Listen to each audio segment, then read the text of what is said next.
संत तो जागे हुए होते हैं,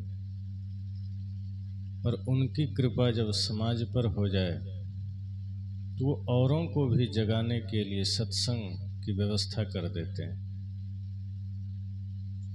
संत का जीवन तो आनंद से भरा है, लेकिन जब संत कोई आयोजन करते हैं तो लक्ष्य सिर्फ इतना होता है कि और लोग भी उस आनंद का हिस्सा बन सकें। जिस शांति को, जिस आनंद को संतों ने पाया, संत सदैव यह चेष्टा करते हैं कि वही शांति, वही आनंद आपके जीवन में भी हो, और इसके लिए ही आयोजन करते हैं, परिश्रम करते हैं। ना करें तो भी काम चलेगा। अपने जीवन में इसकी कोई आवश्यकता नहीं है,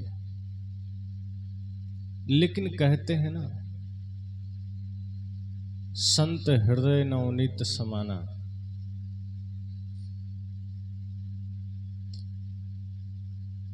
संत के हृदय में करुणा है, प्रेम है।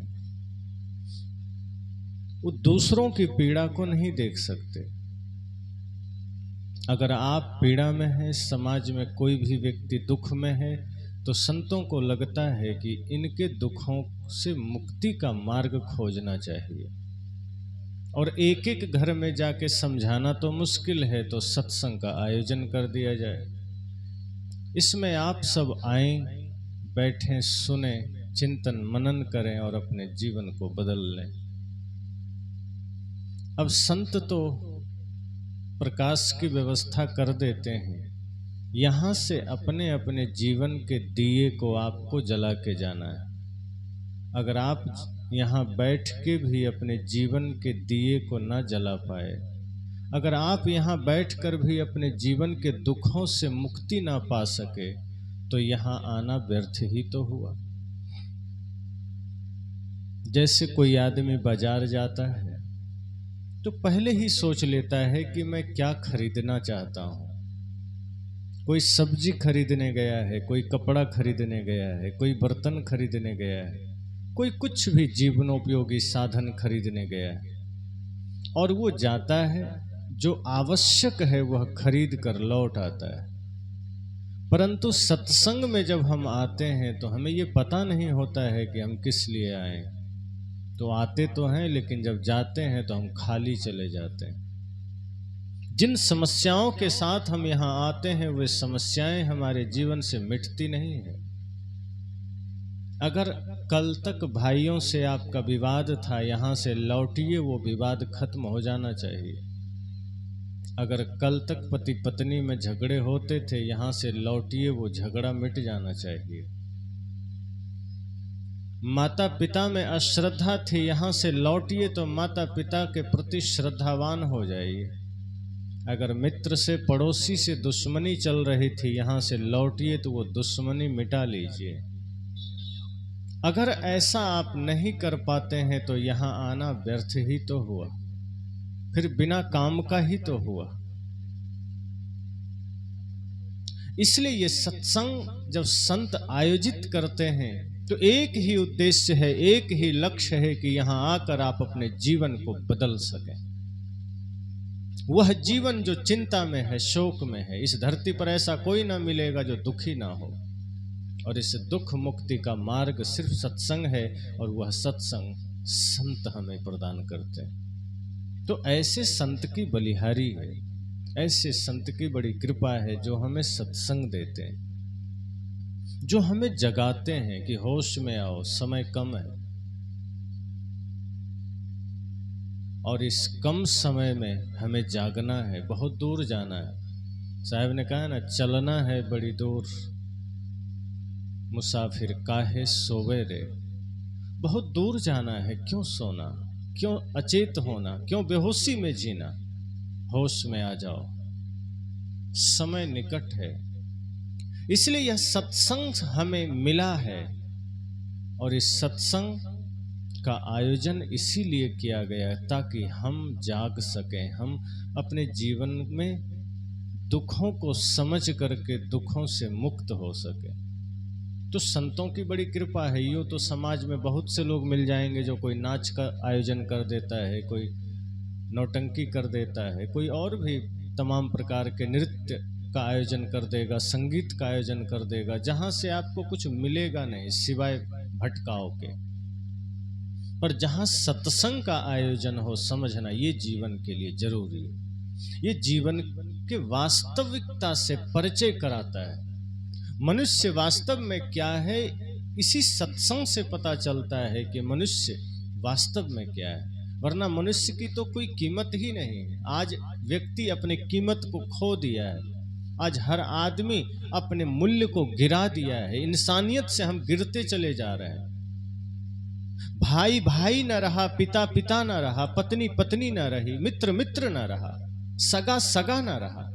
सब अपना अस्तित्व खोता चला जा रहा है। एक दूसरे के लिए खून के प्यासे बनकर दौड़े चला जा रहा है। स्वार्थ और स्वार्थ और कुछ नहीं। अपने धन दौलत के आगे रिश्तों को रौंदता चला जा रहा है। मनुष्यता गिरती चली जा रही है। आज अखबार भी उठाकर देखो तो आपको यही सुनाई देगा, भाई ने भाई का जमीन हड़प लिया, तो पत्नी से पति का तलाक हो गया, तो बच्चे ने माता पिता को वृद्धाश्रम भेज दिया, तो मित्र ने मित्र को धोखा दे दिया, तो जमीन के लालच में पति या पत्नी की हत्या कर दी गई। आप अखबार सुबह देखिए तो यही आपको हिंसा के स्वार्थ की घटनाएं सुनाई देगी। जिस घर को मंदिर होना चाहिए, आज हमारा वो घर बूचड़ खाना बना हुआ है, कबाड़ खाना बना हुआ है। किसी से किसी का कोई लेना देना नहीं। और यह तब हो रहा है जब जीवन क्षणभंगुर है, नश्वर है। जानते हैं कि एक दिन छोड़ के चल देना है, एक तिनका भी साथ नहीं जाएगा, तब इतना अफरा तफरी और हाय तौबा आदमी मचा रहा है। जिस दिन यह पता चल जाए कि सब कुछ लेकर जाना है, तब कितना महामारी फैलेगा, कितना हिंसा फैलेगी। जब सब छोड़ना है, सब छूट जाना है, तब आदमी इतना लड़ता है, अपने रिश्तों को भी तार तार कर देता है, मर्यादाएं गिरा देता है। इसलिए यह सत्संग जरूरी है कि हम जाग सकें, इंसानियत जागृत हो सके। आप सबने देखा है, जंगल सा दृश्य हो गया बाजार देखिए, है खून से सना हुआ अखबार देखिए। आज लोग कहते हैं जंगल जंगल, आज तो हर मोहल्ला जंगल हो गया, हर घर जंगल हो गए। आज वही हिंसकी मानसिकता हर व्यक्ति के भीतर आ गई। एक रावण का पुतला भी जलाया जाता है। दशहरा में लोग गांव गांव में रावण का पुतला जलाते हैं। लेकिन कई बार ये सवाल अपने से करना चाहिए कि रावण का पुतला जलाने का सामर्थ्य सिर्फ राम में है, और इधर जो लोग जला रहे हैं उनमें से कितने लोग राम हैं? इधर जलाने वाले भी तो रावण ही हैं, तो रावण रावण का पुतला क्यों जलावे? अगर आप राम बन सकें तो शायद आप उस योग्यता को धारण करते हैं कि आप रावण का पुतला जला सकें। लेकिन आज आदमी खुद रावण बना बैठा है। आज आदमी खुद निशाचर और पापी दरिद्र दानव बना बैठा है, लेकिन वो रावण के पुतले जलाने को राजी है। इसलिए ये सत्संग जरूरी है कि आप इंसान बन सकें। सदगुरु कबीर का सत्संग किसी को हिंदू सिख जैन बौद्ध नहीं बनाता है, मुसलमान नहीं बनाता है। ये सदगुरु कबीर का सत्संग है। यहाँ सिर्फ इंसान बनाए जाते हैं कि आप इंसान बन जाइए। सिर्फ मनुष्य में मनुष्यता जागृत हो जाए, यही पर्याप्त है। बाद में बन जाना नेता मंत्री विधायक, बाद में बन जाना डॉक्टर इंजीनियर, बाद में बन जाना साधु संत फकीर, बाद में बनना भक्त, बाद में बनना विद्वान। संत कहते हैं पहले आदमी बन जाओ। एक भजन आपने सुना है ना, भक्त या विद्वान कवि, भगवान पंडित मौलवी। भक्त या विद्वान कवि, भगवान पंडित मौलवी।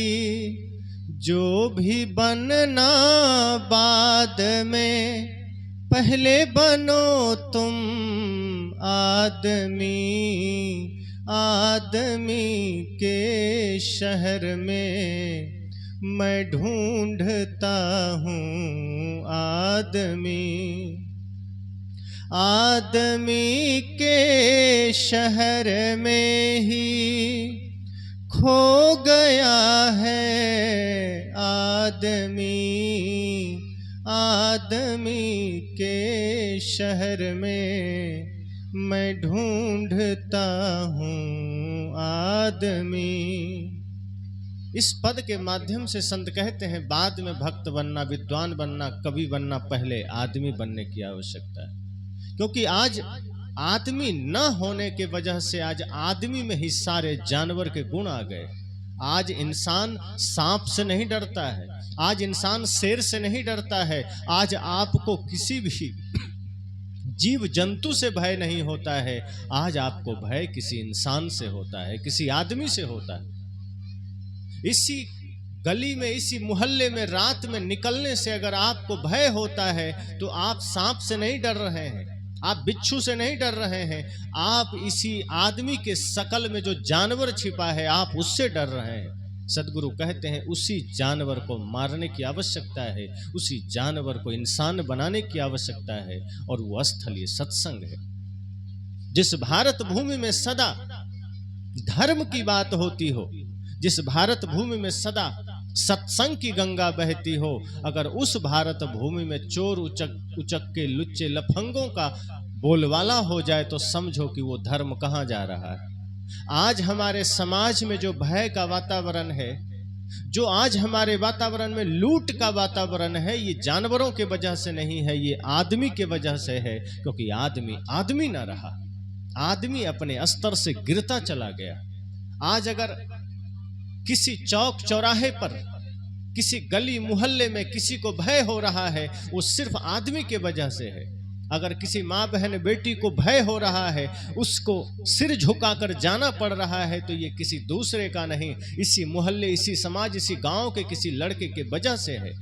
अब सोचो, अगर उसके भीतर आदमियत नहीं आई, उसके भीतर इंसानियत नहीं आई, तो क्या अर्थ हुआ आपके। अब इसी को तो सदगुरु कहते हैं कि खोल तुमने आदमी का पहना है, भीतर तुम्हारा जीवन पूरा जानवर का है। उसी भीतर के जानवर को खत्म कैसे किया जाए, उसको, उसका नाश कैसे किया जाए, इसके लिए यह सत्संग है। और ऐसा भी नहीं है कि यह सोच ले कि चलो अभी तो बहुत समय है, सत्संग 40-50 के होंगे तो कर लेंगे, 60-70-80 के होंगे तो सत्संग कर लेंगे। संत जन कहते हैं सत्संग बुढ़ापे की चीज है ही नहीं, ये जवानी की है, ये बचपना की है, ये बाल्यकाल से ही करने की आवश्यकता है, सत्संग में जीने की आवश्यकता है। अगर बुढ़ापे के लिए आपने सत्संग को छोड़ दिया तो जवानी अगर आपने संसार में लगा दिया, शरीर आपका अगर शिथिल हो गया तो बुढ़ापा आते आते आप सत्संग भी नहीं कर पाओगे। क्यों? क्योंकि जवानी तो संसार को दे दिया, तो सबसे गया बीता सत्संग ही है जिसको बुढ़ापे के लिए बचा के रखे हो।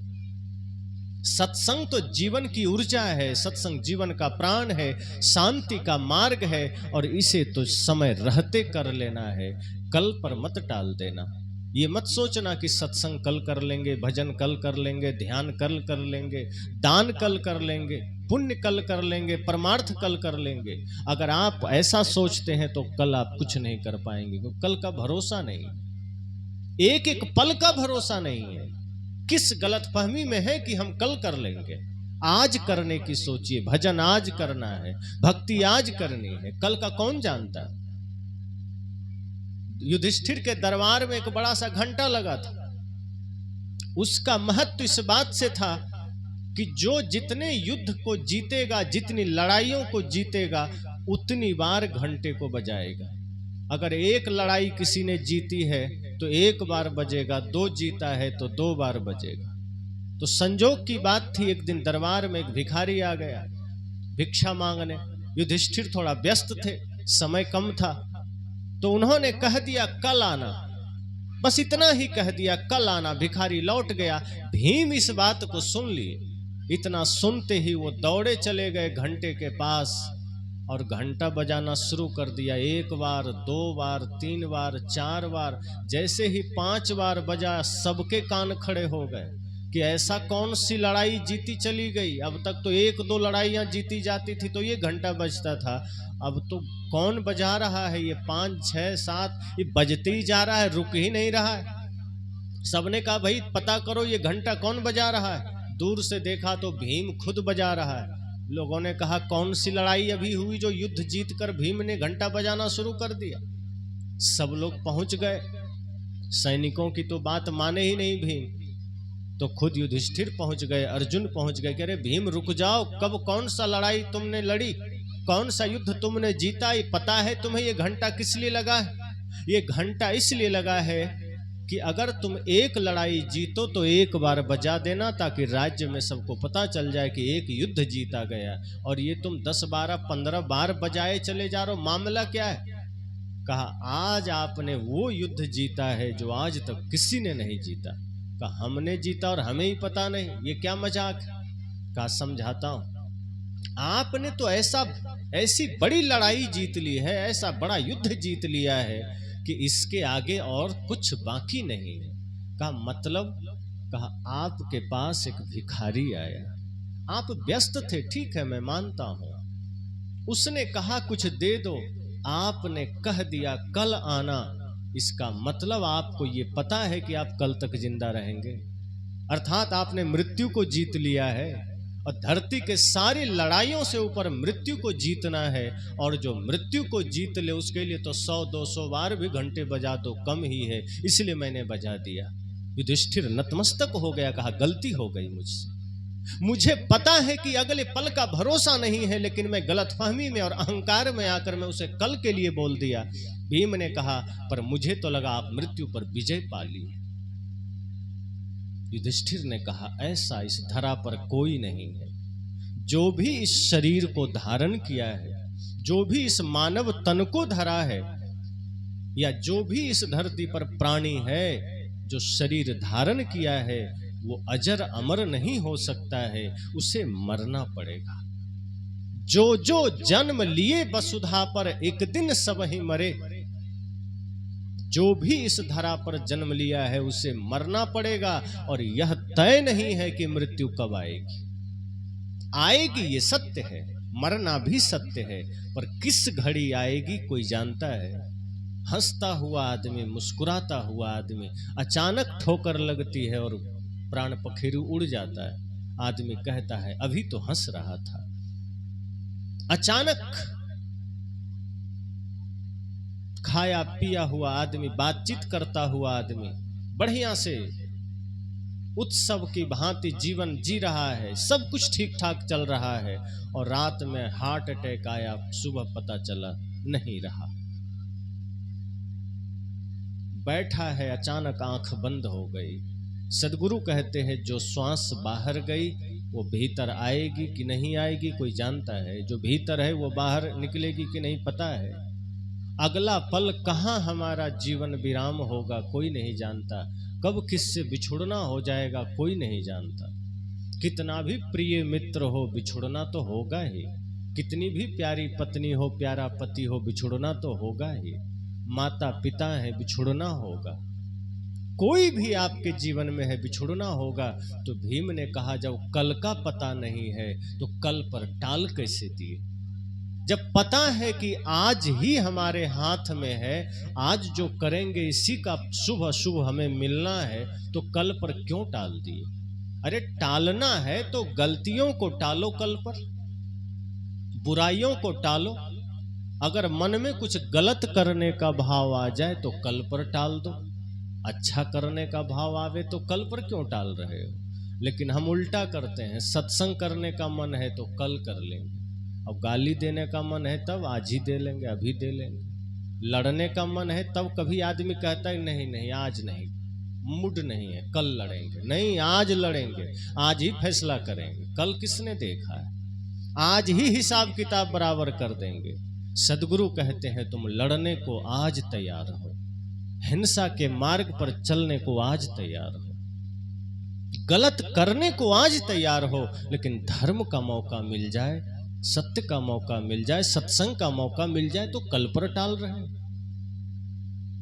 सदगुरु कबीर ने कहा है ना, काल करे सो आज कर, आज करे सो अब, पल में परलय होएगा बहुरी करेगा कब। जो कल करना है आज कर लो, कल सत्संग करना है नहीं आज कर लेना। जीवन का कोई भरोसा नहीं, जीवन प्रतिपल मृत्यु के निकट जा रहा है, कभी भी किसी से बिछुड़ना हो जाएगा, और जिस दिन बिछुड़ना होगा कोई उपाय नहीं होगा, फिर आप एक क्षण को भी मोहलत मांग लो नहीं मिलेगा। तब राजा रंक दोनों बराबर है। फिर चाहे खरबपति आदमी भी होगा और वो कह देगा कि नहीं हम 1 करोड़ रुपया दे रहे हैं, जरा 1 मिनट बढ़ा दो, तो बढ़ेगा क्या?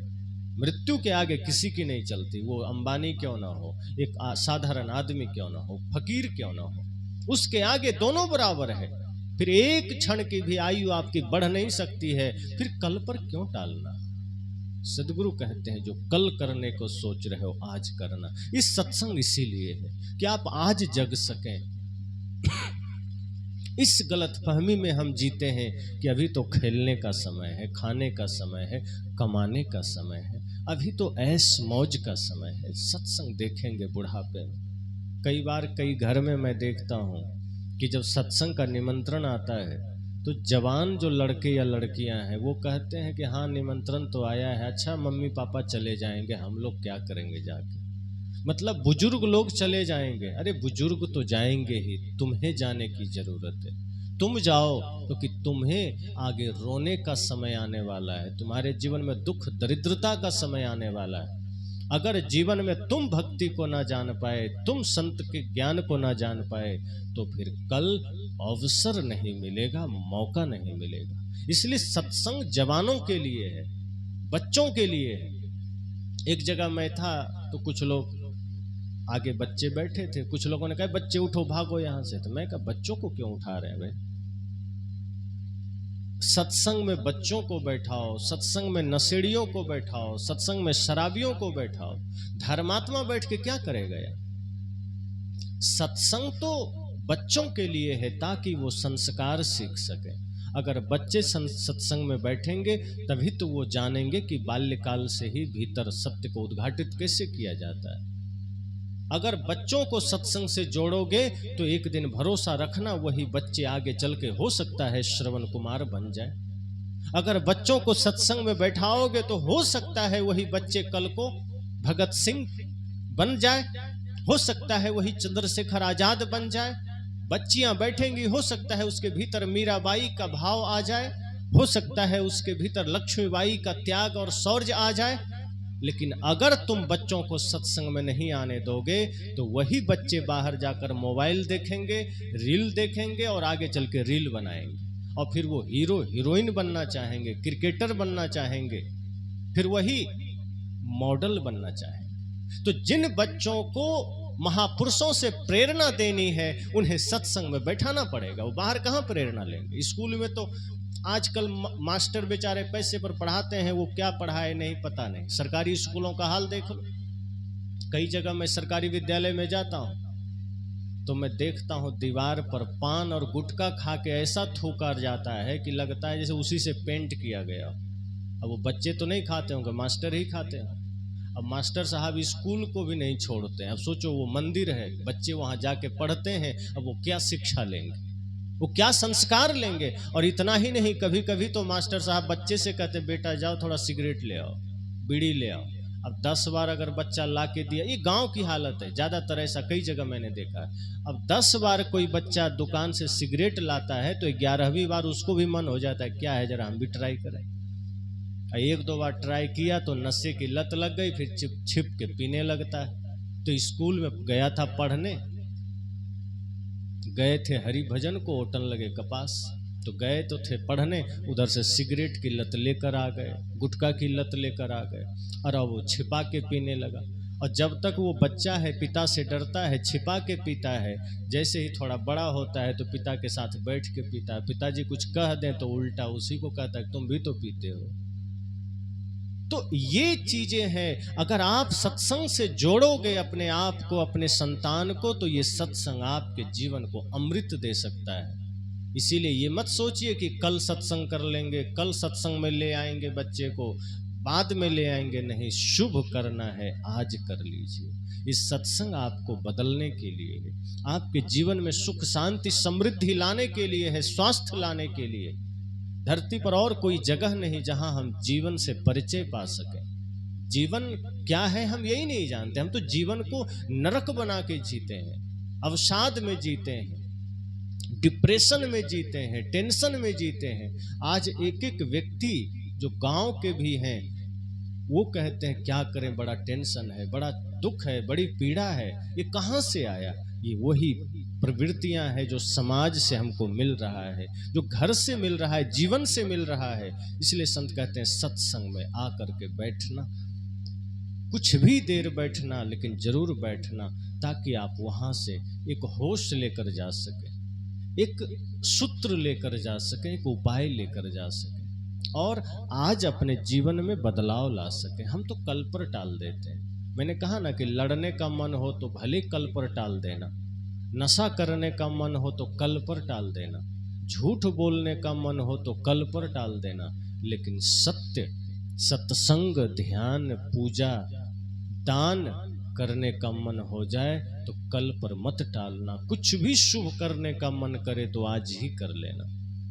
अगर कल पर टाल दिए तो उल्टा हो जाएगा, फिर आप जीवन से वंचित हो जाएंगे और जीवन का तो कोई भरोसा नहीं। मैंने कहा कि जीवन का भरोसा नहीं है, इसलिए मत सोचना कि सत्संग बुढ़ापे में कर लेंगे। आप देखो बुजुर्गों को, पैर लड़खड़ाने लगते हैं, आंखों से दिखाई देना कम हो जाता है, शरीर शिथिल हो जाता है, हाथ कांपने लगते हैं, आंखों की रोशनी कम, कान से सुनाई देना कम। कैसे भजन होगा, कैसे सत्संग होगा? शरीर ही बोझ मालूम पड़ेगा बुढ़ापे में, तो तपस्या कैसे होगी, भजन कैसे होगा? तो जिस चीज के लिए जीवन मिला वही काम हम नहीं करते हैं, बाकी सब करते हैं। एक व्यक्ति ने पूछा ये मानव जीवन क्यों मिला है? शादी विवाह करने के लिए, गृहस्थी बसाने के लिए, नौकरी चाकरी के लिए। मैंने कहा आप इतना ही समझो कि जैसे आपने कोई गाड़ी खरीदी है तो गाड़ी क्यों खरीदते हैं? डीजल डालने के लिए, पेट्रोल डालने के लिए, कि कहीं जाने के लिए? गाड़ी खरीदने का उद्देश्य यह नहीं है कि हमें डीजल डालना है इसलिए गाड़ी खरीदना है। कहीं जाना है इसलिए खरीदना है, और कहीं जाना है तो डीजल के बिना जा नहीं सकते तो डीजल भी डाल देना है। लेकिन यह सोचकर तो नहीं खरीदते कि नहीं नहीं डीजल डालना जरूरी है इसलिए गाड़ी खरीदना है। नहीं, कहीं जाना है इसलिए खरीदते हैं। तो मनुष्य जीवन इसलिए मिला है कि संसार सागर से पार होना है। अब संसार सागर से पार होना है, शरीर भौतिक है तो इसको भोजन देना पड़ेगा, कपड़ा देना पड़ेगा, तो इसकी भी व्यवस्था कर लेनी है। लेकिन इसलिए नहीं मिला है कि सिर्फ इसको भोजन देना है, इसलिए नहीं मिला है कि सिर्फ इसको कपड़ा देना है, इसलिए नहीं मिला है कि सिर्फ धन बटोरना है। ये सब कुछ करना है इसलिए कि ये शरीर जिंदा रह सके, ये शरीर स्वस्थ रह सके। लेकिन शरीर से क्या करना है वह जानना जरूरी है। शरीर को हमने भोजन दे दिया, शरीर को हमने कपड़ा दे दिया, शरीर को हमने सारे साधन दे दिए। अब शरीर से क्या किया? तो शरीर से अधर्म कर लिया, शरीर से झूठ बोल लिया, शरीर से हिंसा कर लिया, शरीर से किसी का घर लूट लिया, शरीर से व्यभिचार कर लिया। इसीलिए शरीर मिला था। शरीर को भोजन दीजिए, कोई हर्ज नहीं, कपड़ा दीजिए, जरूरी है। शरीर को बढ़िया गाड़ी दे दो, जो सारे साधन दे दो, लेकिन ये ध्यान रखना शरीर अधर्म के लिए नहीं मिला है, यह धर्म के लिए मिला है, यह भक्ति के लिए मिला है। और दुनिया की सारी दौलत एक तरफ और भक्ति एक तरफ। इसलिए अगर दोनों में कुछ चुनने का नौबत आ जाए तो भक्ति को चुनना। दुनिया की दौलत तो छूट ही जाएगी, भक्ति नहीं छूटती। इसलिए सदगुरु कबीर से किसी ने पूछा कि एक तरफ दुनिया का सारा खजाना हो, कुबेर का खजाना, सोना चांदी सब हो, और एक तरफ भक्ति हो, तो महत्वपूर्ण क्या है? साहब ने कहा तुलना ही क्यों करना, अरब खरबलो दर्ब है उदय स्तलो राज, भक्ति महात्म ना तुले सब कोने काज। वे कहे अरे इतना नहीं, तुम तो कम बोल रहे हो, अरब खरबलो दर्ब है। सदगुरु कहते मेरी बात सुनो, तुम तो पूरी गिनती भी नहीं कर पा रहे। अरबों खरबों का धन हो और साथ साथ जहां से सूर्योदय होता है और जहां अस्त होता है पहले, अर्थात मान लो जापान से अमेरिका तक का पूरी धरती का राज्य मिल जाए, फिर भी भक्ति महात्म न तुले। तुलना में ही नहीं है तो बराबरी क्या करते हो? तुलना में नहीं, तुलने योग्य ही नहीं है। इस सब कोने काज, क्योंकि ये जितना विस्तार देख रहे हो, श्वास छूटेगी सब मिट्टी तुम्हारे लिए हो जाएगा। बड़े से बड़े खजांची, बड़े से बड़े कुबेर, बड़े से बड़े सेठ साहूकार भी इस धरती पर जब अंतिम श्वास लेता है तो उसकी एक एक दौलत मिट्टी के समान हो जाती है, कुछ भी साथ नहीं जाता। और दौलत तो छोड़ो, जिस तन के लिए तुमने सब कुछ किया वो तन भी साथ नहीं जाएगा। वो भी तुम्हारे बेटे पोते मरघट में किसी किनारे में ले जाकर डाल देंगे, और मानो तुम पूछोगे मौत से किसने मुझे लाकर यहाँ छोड़ा है, तो मृत्यु कहेगी जिसके लिए तुमने धन को जोड़ा है उसी ने तुम्हें इस अंधेरे में छोड़ा है। वही तुम्हें पहुंचा देंगे और वही बेटे मुख में अग्नि डालकर स्वाहा कर देंगे। क्या रहा तुम्हारे साथ? इसलिए भक्ति में और दुनिया की दौलत में किसी चीज को चुनना पड़े तो भक्ति को चुनना। ये दौलत तो आज है, कल नहीं रहेगी। ये ध्यान रखना। धन का विरोध सदगुरु कबीर नहीं कर रहे हैं, वे कहते हैं बस इसका प्रयोग जान लो। धन तन के लिए, व्यवस्था के लिए है।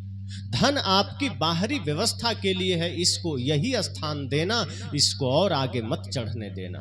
अगर धन को इससे ऊपर का स्थान दे दोगे तो फिर यही धन आपको पागल बना देगा, क्योंकि प्रभुता पाए काय मद नाही। अगर ये धन की प्रभुता चढ़ गई सिर पर तो फिर पागल हो जाओगे, और जल्दी धन की प्रभुता, धन का मद जल्दी उतरता नहीं है। इसलिए सदगुरु कहते हैं धन का क्या उपयोग है, इतना जान लो, फिर उसको वही स्थान पे रखना। अगर धन से सिर्फ व्यवस्था किया जाना है, धन आपके भोजन की व्यवस्था कर सकता है, धन आपके वस्त्र की व्यवस्था कर सकता है, धन आपके आने जाने की व्यवस्था कर सकता है, धन आपके निवास की व्यवस्था कर सकता है, तो उसको उतना में ही रहने देना। धन को फिर लक्ष्य मत बना लेना कि धन पा दें, धन बटोर लें। नहीं, धन इतना ही चाहिए कि भोजन मिल सके, वस्त्र मिल सके, आवास मिल सके, और कुछ समाज का सेवा कर सको। साईं इतना दीजिए जामे कुटुम समाय, मैं भी भूखा ना रहूं, साधु न भूखा जाए, इतना चाहिए। और धन को अगर आप धर्म के स्थान पर रख देंगे तो वही धन नरक का कारण बन जाएगा। इसलिए आप देखते हैं ना कि कोई 50,000 का भी जूता अगर खरीदता है तो पैर में पहनता है। ऐसा नहीं कहता है कि नहीं 50,000 का, इसको तो हम सिर में लेके घूमेंगे। तो कोई जूता देखे हो सिर पर बांध के घूमते हुए? कोई पागल होगा वो घूमेगा। पर समझदार आदमी 50,000 नहीं, बड़े बड़े सेलिब्रिटी जो होते हैं, नेता अभिनेता, धर्म नेता, तो भी आजकल महंगे महंगे सूट पहनने लगे हैं। कई कथावाचक हैं जो दिखाते हैं कि देखो 65,000 का जैकेट है, वो दिखाते हैं। तो खिलाड़ी लोग 2-2 लाख 5-5 लाख का जूता पहनते हैं, लेकिन पैर में ही पहनते हैं, सिर में लेके नहीं घूमते। लेकिन टोपी अगर 100 रुपये की भी हो तो पैर में बांध कर कोई घूमेगा? मेरी पगड़ी मात्र 100 रुपये की है, तो पैर में हम पहन के आते तो आप लोग नहीं कहते साहब का लगता दिमाग का फीता उतर गया। ये पगड़ी पैर के लिए है, सिर पर न धारण किया जाता है। तो 100 रुपये की भी है, ये पगड़ी है, इसका स्थान सिर पर है। चप्पल लाखों का भी है, उसका स्थान पैर है। हमने उल्टा कर दिया। धर्म हमारे जीवन के लिए प्राण है, हमने उसे लात के नीचे रख दिया। धन हमारे जीवन की व्यवस्थाओं का साधन है, मात्र साधन है, हमने उसे सिर पर धारण कर लिया। और वहीं से अधर्म शुरू हो गया, पाप शुरू हो गया, हिंसा शुरू हो गई, वहीं से व्यभिचार शुरू हो गया। जब धन सिर पर सवार हो जाए तो आदमी के मन को विचलित कर देता है, उसको अधर्म के मार्ग पर लगा देता है। लेकिन जब शीश पर धर्म धारण करोगे तो धर्म अगर शीश पर है तो आपके पास धन भी आ जाए तो वो धन आपको व्यभिचार में नहीं जाएगा, वो धन आपका नरक में नहीं जाएगा, वो धन जुआ में नहीं जाएगा, वो धन हिंसा में नहीं जाएगा, वो धन पाप में नहीं जाएगा। क्यों? क्योंकि इस दिमाग का नियंत्रण के लिए धर्म यहाँ विराजमान है। और धर्म फिर आपके धन को भी धर्म का माध्यम बना देगा। फिर आपके पास धन है तो धन भी धर्म का कारण बन जाएगा। और अगर धर्म यहाँ नहीं है, अर्थात आपने धर्म सत्संग को, गुरु की वाणी को हृदय में नहीं उतारा, शीश पर नहीं उतारा, तब क्या होगा? धन भी आपको पाप के मार्ग पर ले जाएगा, आपका बल भी आपको पाप के मार्ग पर ले जाएगा। अब देखो, कुंभकर्ण के पास भी बल था, लेकिन वो क्या करता था? हिंसा करता था, लोगों को मारता था। और बल हनुमान जी के पास भी था, पर हनुमान जी क्या करते थे? लोगों का त्राण करते थे, लोगों का संकट हरते थे। तो बल दोनों के पास है, एक निर्बल का बल बन रहे हैं और एक निर्बल को सता रहे हैं। तो एक का बल भी धर्म का कारण बन गया और एक का बल अधर्म का कारण बन गया। धन राजा बलि के पास भी है, लेकिन उनका धन समाज में धर्म का कारण बन गया, धर्म स्थापना का कारण बन गया। और रावण के पास भी धन है, वो पाप का कारण बन गया, वो व्यभिचार का कारण बन गया।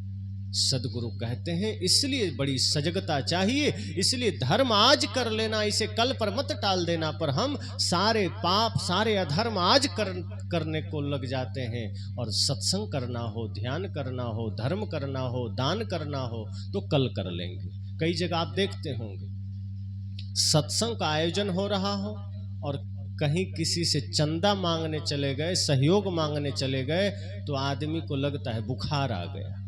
वो फिर इधर उधर झांकने लगता है कि अच्छा कल आइएगा, आज तो नहीं है। वो चाहे तो खुशी से दे सकता है, लेकिन कहता है कल आइएगा। और 2-3 दिन किया, सोचा कि 2-3 बार लौटाएंगे तो अपने नहीं आएगा। पर मांगने वाला भी बेचारा एकदम इरादा का पक्का है, वो तीसरे दिन भी पहुंच जाता है। और जब चला गया तब जैसे तैसे 200-500 दे के निपटा दिया। लेकिन वही मोहल्ला में कोई नाच नौटंकी का कार्यक्रम हो गया तो वही आदमी खुद से कहता है हमसे नहीं लिया, बढ़िया से कराओ, अच्छा नाचने वाले को बुलाना, हमसे 11,000 अभी ले जाओ, बाद में कम पड़े तो और देंगे। तो हम अपना धन को भी गलत जगह लगाने में पहले तैयार हैं, लेकिन धर्म का मौका सामने से आ जाए, गुरु संत खुद चलकर द्वार पर आ जाए तो हमारा हाथ कांपने लगता है, हमारा हृदय कांपने लगता है, ये जानते हुए कि ये पुण्य की जगह है। अगर यहाँ हमारा धन चला गया तो ये ना जाने कितने लोगों के जीवन के त्राण का कारण बनेगा। और अगर हजारों लोगों के जीवन का त्राण हो गया तो उसके पुण्य प्रताप से हमारा जीवन भी प्रभावित होगा, हमारा मन भी प्रभावित होगा। पर हम कहाँ ऐसा करते हैं? तो दान का अवसर आवे तो हम कल पर टाल दिए, धर्म का अवसर आया तो कल पर टाल दिया, सत्संग का अवसर आया तो कल पर टाल दिए। लेकिन पाप मन में आ गया, क्रोध मन में आ गया, छल मन में आ गया तो आज ही कर लेते हैं। किसी से झगड़ा कर रहे हो तब क्यों नहीं सोचते कि नहीं मैं गाली कल दूंगा, तो अब ये गाली की झड़ी लगा देते। और वही गाली आपके बच्चे सीखते हैं, छोटे छोटे बच्चे इतनी गालियां सीख लेते हैं। कई बार आप सुनेंगे तो अचरज करेंगे, आप लोग तो खैर सुनते रहते हैं, हमें अचरज होता है।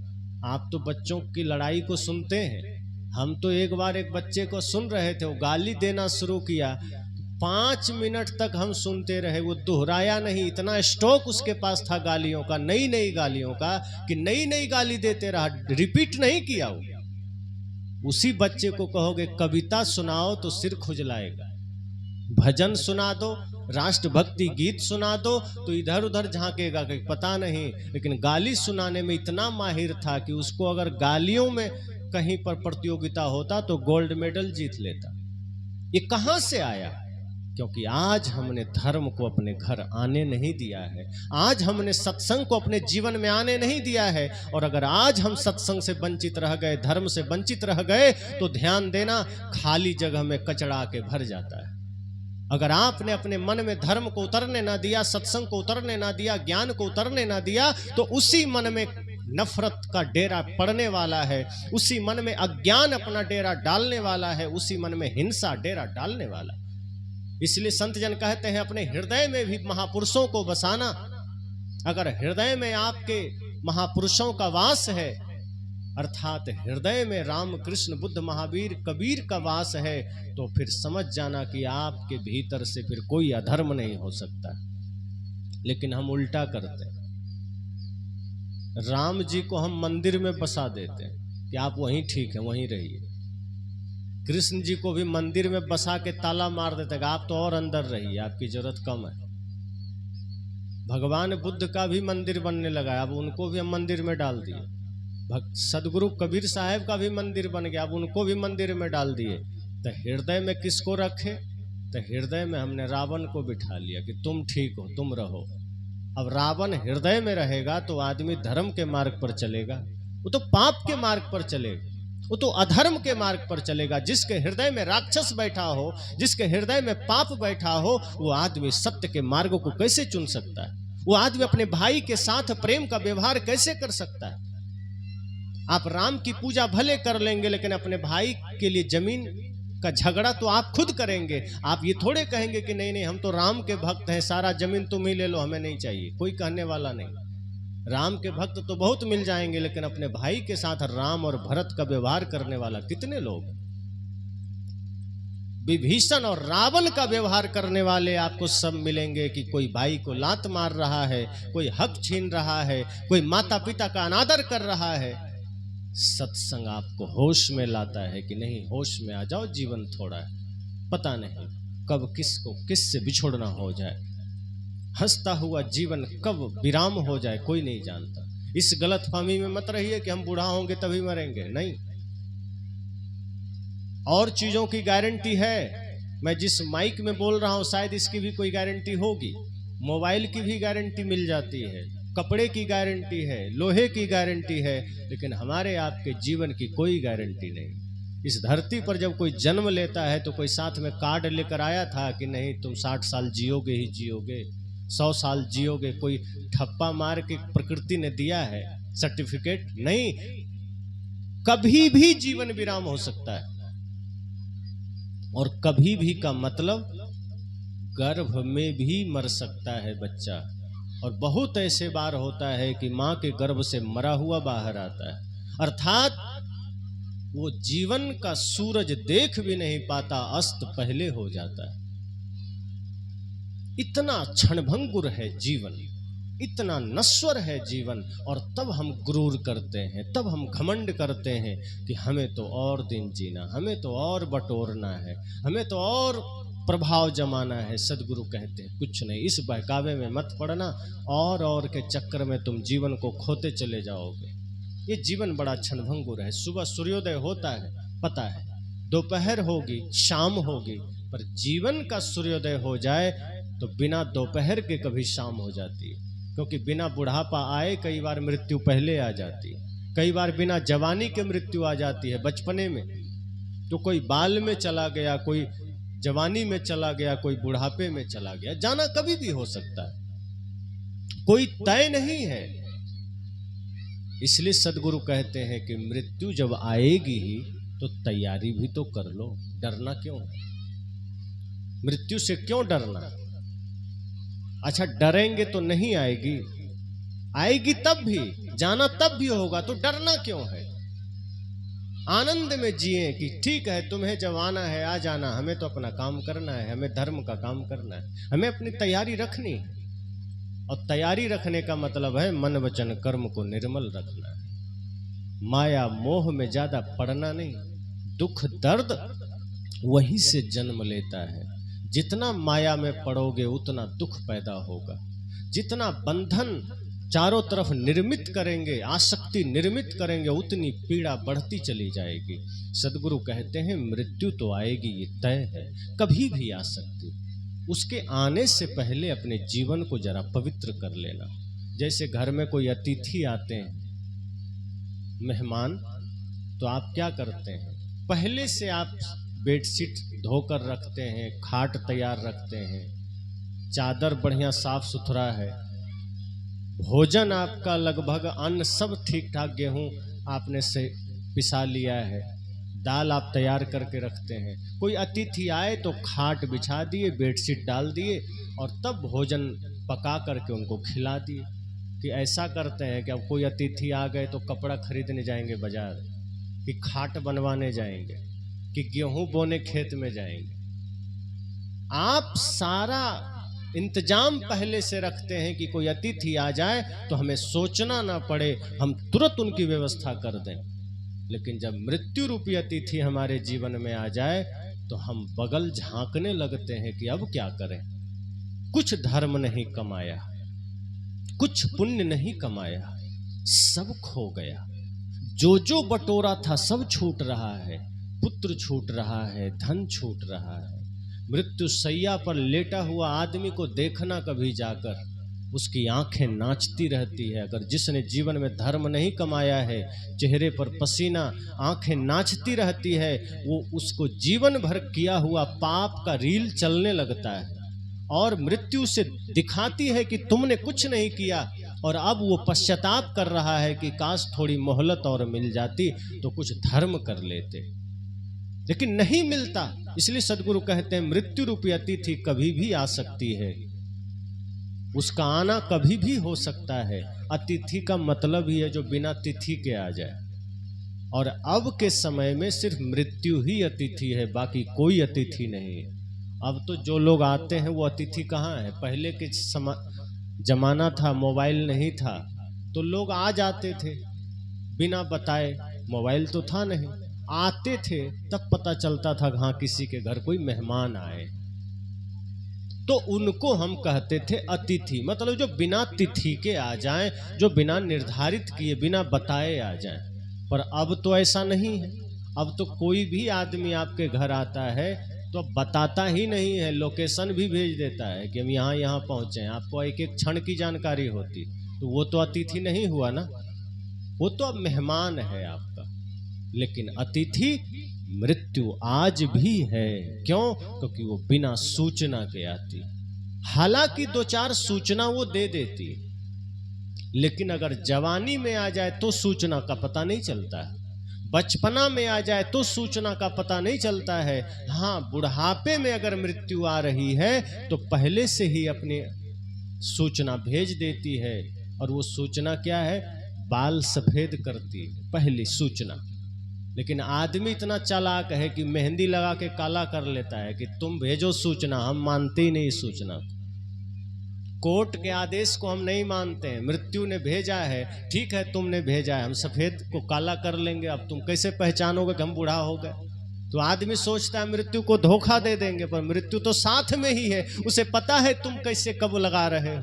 हमें भले लगता है वो बाहर से आएगी, नहीं, वो साथ में है। आप लगा रहे हो, वो देख रही है कि तुम कैसे लगा रहे हो।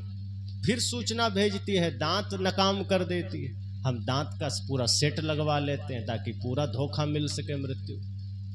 कानों से सुनना कम हो गया, मशीन लगा ली। आंखों से दिखना कम हो गया, चश्मा बनवा लिए। पैर लड़खड़ाने लगे, लाठी ले लिए। चाम लटकने लगा, प्लास्टिक थोपवा लिए सर्जरी करवा करके। पूरा धोखा देने को मन हो गया हमारा। लेकिन तब भी हमें लगता है कि हम और चलेंगे और चलेंगे। मृत्यु कहती है सब कर लो बच्चों, हम सब देख रहे हैं। जिस दिन तुम्हारा आयु पूरा होगा, सब कुछ करते हुए हम तुरंत उठा के चल देंगे, तुम देखते रह जाओ। इसलिए मृत्यु सूचना देती है तो तब भी सजग हो जाइए। वैसे तो पहले सजगता चाहिए, लेकिन अगर बुढ़ापे में भी जाग गए, सजग हो गए, तो समझना जीवन की बाजी जीत सकते हो, वरना यहां से हार के चले जाओ। अगर बुढ़ापे में भी थोड़ी होश जगी तो समझना कुछ हद तक संभाला जा सकता है। इसलिए सदगुरु कहते हैं इससे पहले कि मृत्यु रूपी अतिथि तुम्हारे आंगन पर आ जाए, उससे पहले तैयारी कर लेना। तब ऐसा मत सोचना कि अब बिछावन तैयार करें, कि आप बाजार जाएं, नहीं, पहले ही धर्म ध्यान कर लेना, सत्संग कर लेना, मन को निर्मल कर लेना। और जिसका मन निर्मल हो गया उसको डरने की आवश्यकता नहीं है। वो तो फिर खुशी से कहता है, जही मरने को जग डरे, मेरो मन आनंद, कब मरी हो कब पाई हो पूर्ण परमानंद। वो तो कहता है कि क्या डरना मृत्यु से, हमारी मृत्यु थोड़े होगी, मैं तो चैतन्य आत्मा हूं। मृत्यु तो शरीर की होगी और शरीर मेरा पहले से नहीं, मिला है, ले ले। तुम क्या लोगे, हम ही छोड़ देते हैं। हमने पहले ही मान लिया कि मेरा नहीं, तब दुख होगा। दुख कब होता है? जो मेरा नहीं है उसको अपना मान लेना। और एक बात और ध्यान देना, मृत्यु का भय किसी को नहीं होता है। जरा विचार करिए, भय किस चीज का है? अगर सिर्फ मृत्यु से भय होता तो कोई भी कहीं मरता तो हम डर जाते, लेकिन डरते हैं क्या? सीमा पर हमारे जवान शहीद होते हैं, कितने लोग डरते हैं? अखबार पढ़ते हैं, सुन रहे हैं, देख रहे हैं कि 5 जवान शहीद हो गए, हम चाय की चुस्कियां ले रहे हैं, हंस के बात कर रहे हैं, अरे आज फिर शहीद हो गया। कोई डर नहीं है, हम उसको बड़े मजे में पढ़ रहे हैं। बगल में कोई गुजर गया, हम एकदम बढ़िया आनंद में बात कर रहे हैं। अगर मृत्यु ही सिर्फ डर का कारण होती तो किसी भी मृत्यु से हमें डर हो जाता। तो डर किस चीज का है? डर है अपना माना हुआ शरीर, प्राणी, पदार्थ छूटने का। हमारा घर ना छूट जाए, पुत्र ना छूट जाए, पत्नी ना छूट जाए, धन ना छूट जाए, इसका डर है।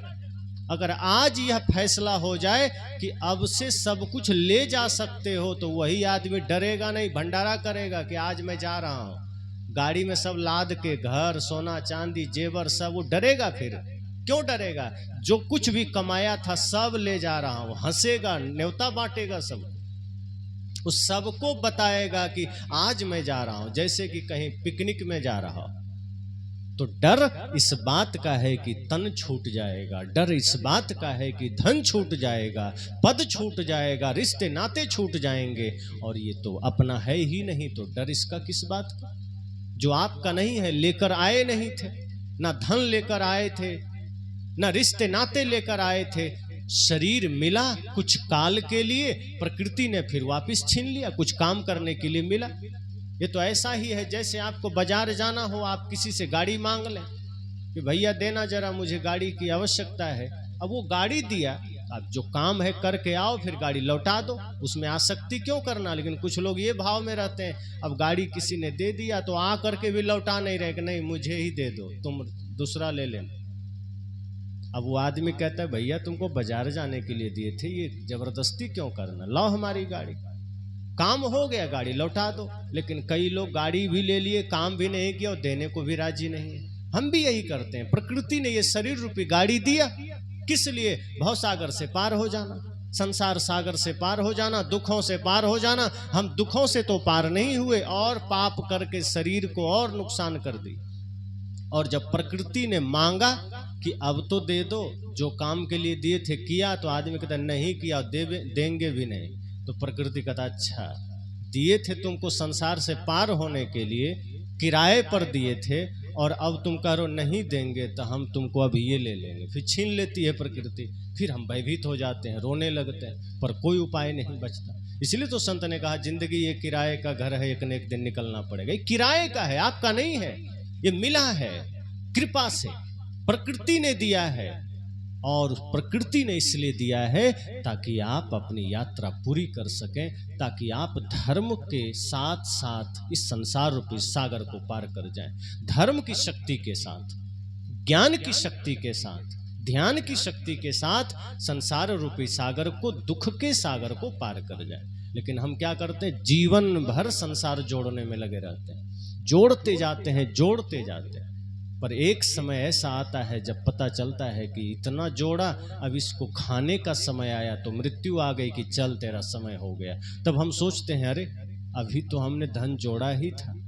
तो मृत्यु कहती हमने थोड़े कहा था तुम धन जोड़ो, हमने तो ये शरीर तुम्हें दिया था भक्ति करने के लिए, अब तुम प्रपंच में लग गए तो हम क्या करें। इसलिए ये सत्संग आपको होश में ला रहा है कि कल का भरोसा नहीं है। ये मत सोचना कि कल तक हम रह लेंगे, कोई भरोसा नहीं।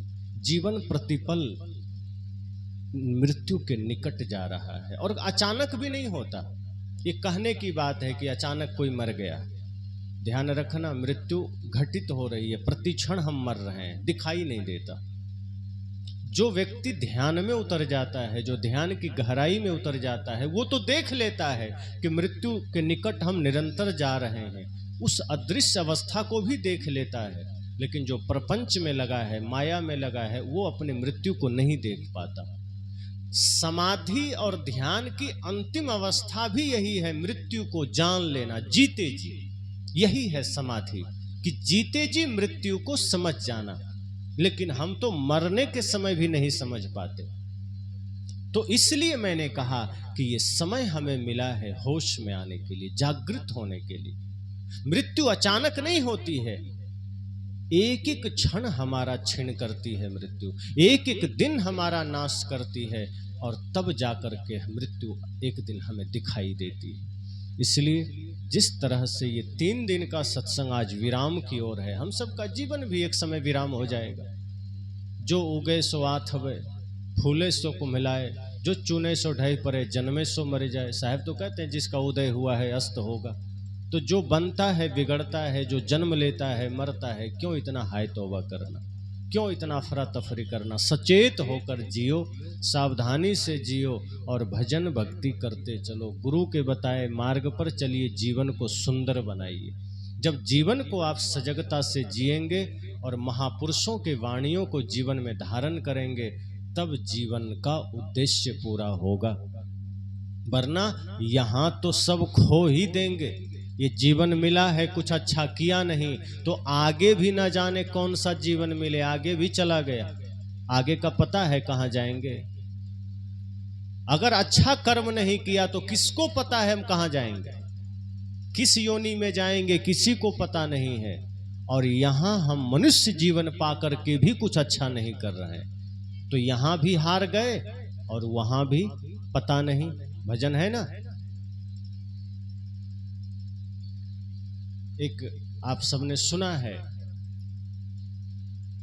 हर चीज तुम्हें लौटा दी है, वहां नहीं कुछ भार चले। हर चीज तुम्हें लौटा दी है, वहां नहीं कुछ भार चले। उस पार न जाने क्या पाए, उस पार न जाने क्या पाए। इस पार तो सब कुछ हार चले। लो अपना जहां दुनिया वालों, हम इस दुनिया को छोड़ चले। जो रिश्ते नाते जोड़े थे, जो रिश्ते नाते जोड़े थे, वो रिश्ते नाते तोड़ चले। लो अपना जहां दुनिया वालों, हम इस दुनिया को छोड़ चले। क्या आई पंक्ति में, हर चीज तुम्हें लौटा दी है। सब कुछ लौटाना पड़ गया कि नहीं। मन नहीं भी है तो धन वैभव पद घर मकान सब लौटाना पड़ गया और खाली हाथ जाना है। और क्या कह रहे हैं, उस पार न जाने क्या पाए। किसे पता उधर क्या मिलेगा, मरने के बाद क्या होगा उसका तो पता नहीं। अगर ये भी सोच लो कि चलो ये जीवन खो गया तो आगे ठीक कर लेंगे, पर ये भी तो भरोसा नहीं कि आगे क्या जन्म मिलेगा। अगर यह जन्म खो गया तो क्या संत कह रहे हैं, इस पार तो सब कुछ हार चले, इधर तो सब हार चुके हो, अब क्या भरोसा कर रहे हो। अगर आपने सत्संग नहीं किया, भजन नहीं किया, भक्ति नहीं किया, जीवन को प्रेम से नहीं सजाया, तो आप यहां सब हार चुके हो और आगे का पता नहीं है। मतलब भजन बिना नर बावरे तूने हीरा जन्म गमाया। आपने ये हीरा सा जन्म कौड़ी के भाव बेच दिया, बर्बाद कर दिया। इसलिए अब भी वक्त है कि इस माया के दलदल से बाहर निकलो, भक्ति को पकड़ो, गुरु भक्ति में लगो। आप गृहस्थ जीवन में रहते हो कि सामाजिक किसी भी जीवन में रहते हैं, रहिए, सारा काम करिए, लेकिन गुरु भक्ति की डोर अपने हृदय में पकड़ कर रखिए, क्योंकि उसी गुरु भक्ति के डोर से मुक्ति तक जा सकोगे। वरना ये जीवन भयंकर दुख से और ज्यादा भरता चला जाएगा और फिर एक समय ऐसा आएगा जो दुख बांटने वाला कोई नहीं होगा, अकेले पड़ जाओगे। चारों तरफ पीड़ा पीड़ा होगी, अवसाद होगा, आंसू बहेंगे। अब देखो कितने ऐसे वृद्धाश्रम में मैंने देखा है कि माँ बाप बड़े लाड प्यार से बच्चों को पालते हैं, बच्चे बड़े होते हैं, माँ बाप को वृद्धाश्रम पहुंचा देते हैं। एक बार मैं एक वृद्धाश्रम के बगल से गुजर रहा था तो मैं देखा वहां एक बुजुर्ग और एक बूढ़ी माता को आंख से आंसू गिर रहे थे। मैंने तुरंत सोचा कि कितने सपने देखे होंगे इन्होंने कि बच्चे बड़े होंगे, शादी करेंगे, बहू घर आएगी, बढ़िया खाना हमको देंगे, कपड़े देंगे, पैर दबाएंगे। पर आज वही बेटे और बहू इनको इस जगह लाकर पटक दिया कि आज ये रोने को मजबूर है और यही आंसू बहाते बहाते इनका राम नाम सत्य हो जाएगा। क्या इसी के लिए जीवन मिला है? क्या यही करने के लिए जीवन मिला है? सदगुरु कहते हैं नहीं, होश में आ जाओ। ये आपके साथ भी हो सकता है, ये आपका भी भविष्य हो सकता है। उससे पहले सचेत हो जाओ, भक्ति पकड़ लेना, भक्ति के मार्ग पर चल देना, तब दुख से मुक्ति का एक मार्ग है भक्ति और दूसरा कोई मार्ग नहीं। तो इन 3 दिनों के सत्संग से आपके जीवन में भी वही भक्ति का दीप जल सके, आप भी अपने जीवन को सत्य, हिंसा, प्रेम, करुणा से सजा सको, धर्म का अनुसरण कर सको, पुण्य को जागृत कर सको, यही मंगल कामना करते वाणी को विराम। बोलिए सतगुरुदेव की जय। अभी हम परम पूज्य साहिब जी के द्वारा जीवन के